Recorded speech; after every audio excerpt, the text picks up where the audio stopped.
Hello दोस्तों, virtual knowledge में आपका हार्दिक स्वागत है। आज हम आपको कक्षा 12वीं समष्टि अर्थशास्त्र का अध्याय 6 ओपन इकोनॉमी खुली अर्थव्यवस्था पढ़ाएंगे।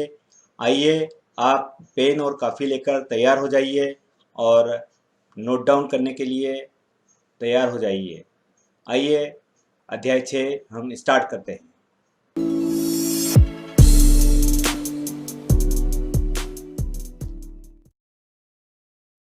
खुली अर्थव्यवस्था समष्टि अर्थशास्त्र।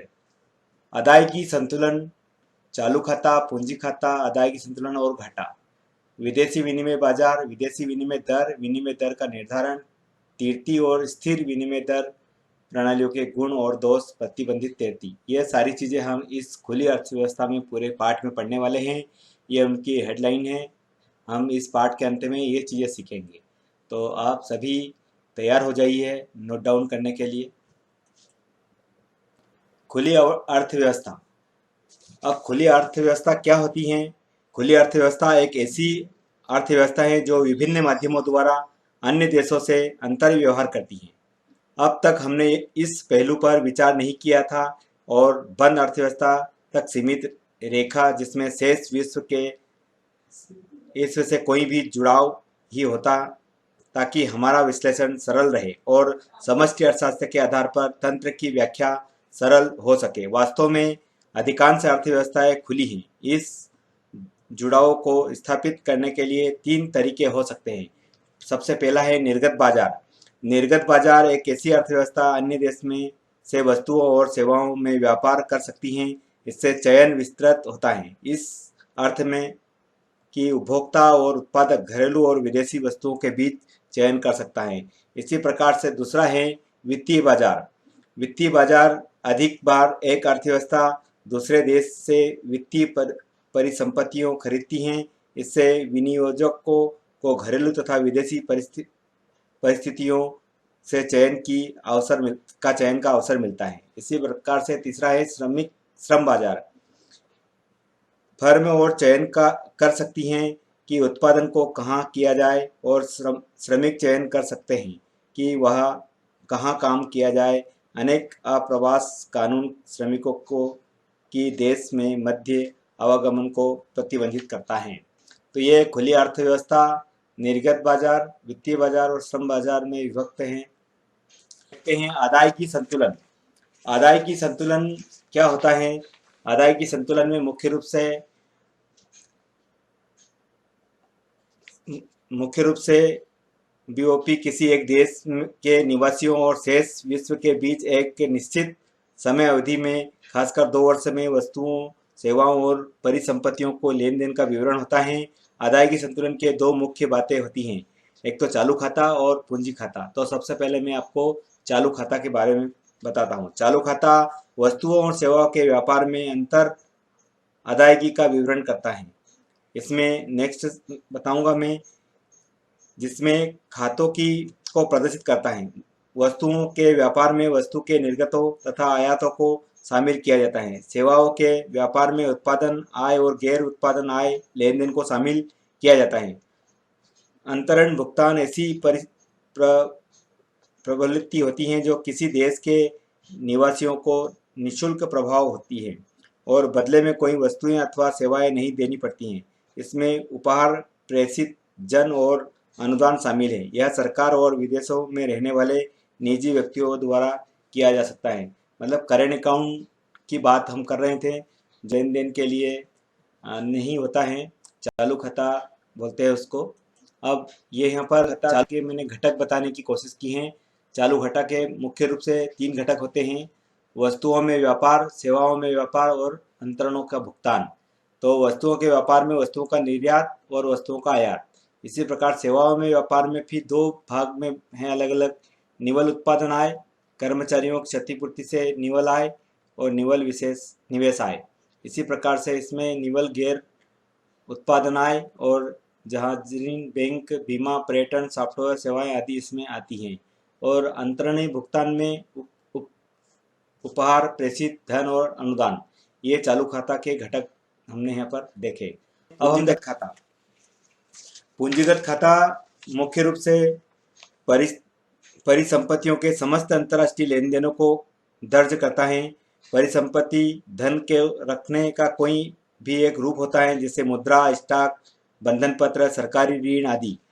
परिसंपत्तियों की खरीदी पंजी खाते में डेबिट की जाती है। यदि कोई भारतीय एक यूके कार कंपनी को खरीदता है तो वह इस पूंजी के खाते के लेन देन का डेबिट मद में प्रविष्टि कर देता है, क्योंकि विदेशी विनिमय का भारत से बाह्य प्रवाह हो सकता है। दूसरी ओर परिसंपत्तियों की बिक्री, जैसे यूके से खरीदी गई एक भारतीय कंपनी के शेयर की बिक्री एक चीनी व्यापारी को बिक्री करना पूंजी के खाते में क्रेडिट मद है, जो चालू खाते के लेन देनों का भाग है। यह मद प्रत्येक से विदेशी विनिमय, विदेशी संस्थागत विनियोग और विदेशी ऋण तथा सहायक होता है। अब हम देखते हैं जो पूंजीगत खाता है, जो कैपिटल अकाउंट बोलते हैं, यह विदेशों से लेन देन में इसका उपयोग किया जाता है। हम देखते हैं यहाँ पर के घटक जो है निवेश, विदेशी ऋण और विदेशी सहायता। ये निवेश में प्रत्यक्ष निवेश में उदाहरण जैसे एफडीआई, इक्विटी पूंजी निवेश, आय और अन्य प्रत्यक्ष पूंजी। इसी प्रकार से पोर्टफोलियो निवेश, उदाहरण के लिए एफआई, विदेशी फंड। विदेशी ऋण में उदाहरण के लिए विदेशी व्यापार ऋण, अल्पकालीन ऋण और विदेशी सहायता, उदाहरण के लिए सरकारी सहायता अर्थात सरकारी, बहुपक्षीय तथा द्विपक्षीय ऋण। इस प्रकार से ये पूंजीगत खाता कहलाता है। अब हम देखते हैं अदायगी संतुलन और घाटा। अधिकृत आरक्षित निधि में कमी को कुल अदायगी घाटा संतुलन कहते हैं। इसके विपरीत अधिवाक्य की दशा में विदेशी विनिमय बाजार में करेंसी को खरीद कर तथा अपने देश के विदेशी विनिमय को बढ़ा करके कोई देश अधिकृत आरक्षित निधि समव्यवहार का कार्य कर सकता है। अधिकृत आरक्षित निधि में वृद्धि को कुल अदायगी अधिवाक्य संतुलन कहते हैं।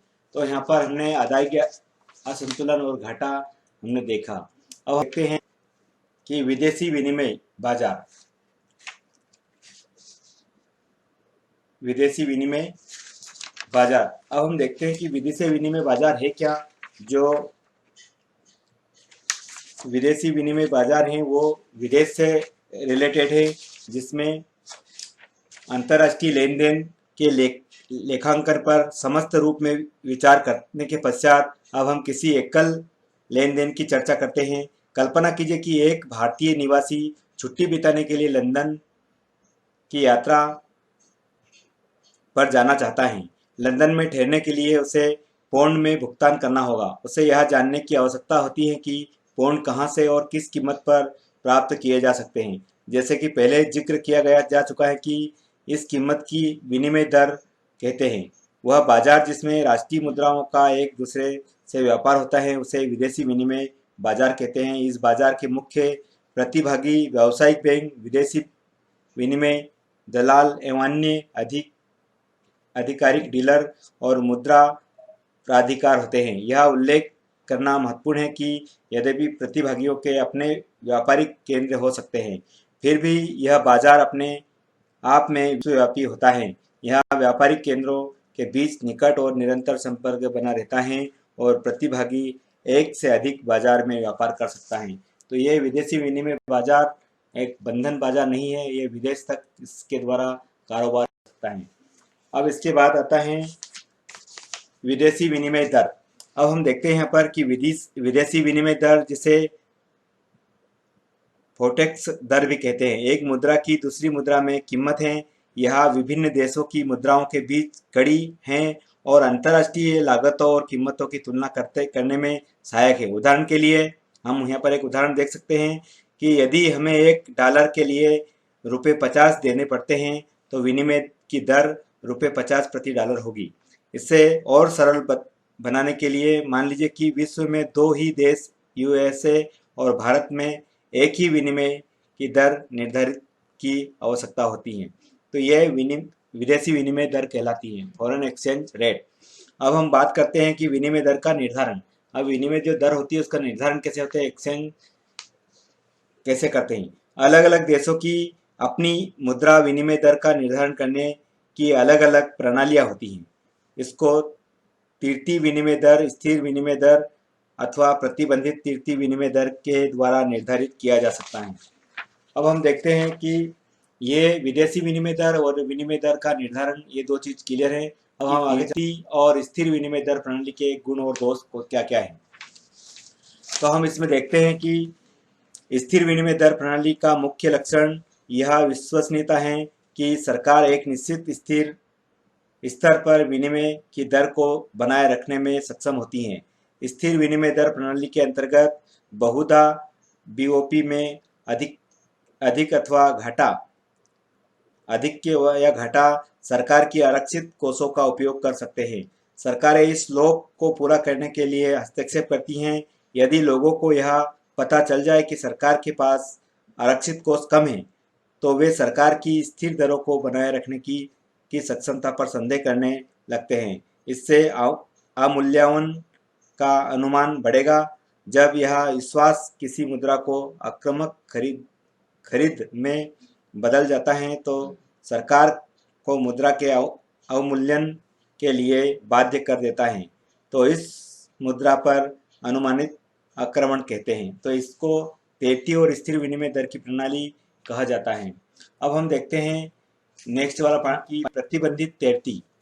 इसमें हम देखते हैं कि किसी भी औपचारिक अंतर्राष्ट्रीय समझौते के बिना विश्व में उत्तम विनिमय प्रणाली का उदय हुआ है, जिसे उत्तम रूप में प्रतिबंधित तैरती विनिमय दर प्रणाली कहा जा सकता है। यह निम्न विनिमय दर प्रणाली और स्थिर दर प्रणाली का मिश्रण है। त्रुटि बहुल तैरती नाम की इस प्रणाली में केंद्रीय बैंक विनिमय दर को उदार बनाने के लिए जब कभी ऐसा कार्य को समुचित समझा जाता है, तब विदेशी मुद्रा का क्रय विक्रय करके हस्तक्षेप करता है। अतः अधिकृत सुरक्षित समव्यवहार शून्य के समान नहीं होता है। तो ये प्रतिबंधित तैरती विनिमय दर है। धन्यवाद दोस्तों। अगले अध्याय के लिए हम शीघ्र ही आपके बीच में उपस्थित होंगे। तब तक के लिए नमस्ते।